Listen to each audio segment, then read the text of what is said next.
务上面没有问题，所以他们两个都没有财务上面的问题。财务上面没有问题。有没有4号签赌啊，或者什么赌4号签赌没有这一方面的考核记录。6合彩的相关处理这个案件。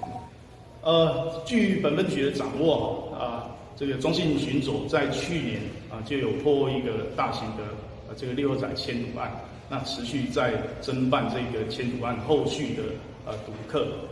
那你是不是有可能他在里面担任的角色是什么样？就是或通风报信吗？或是包庇？有关这些违法是不是有违法的事证因为我们是方圆分局现在是被调查的单位同仁被调查，那不是主办单位，所以目前没有掌握说到底是有其他是怎么样的涉案或是不法的事证。那庄信远警跟王天群两人之间的关系，2位同仁都曾经在方院分局改制前20分局的警备队服务过，那年纪也都相仿那应该是熟识。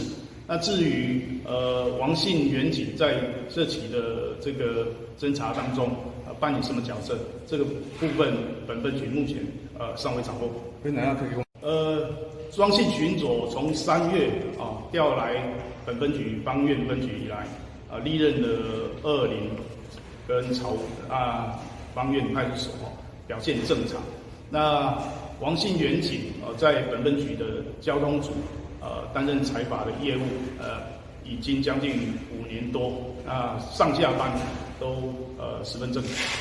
那有听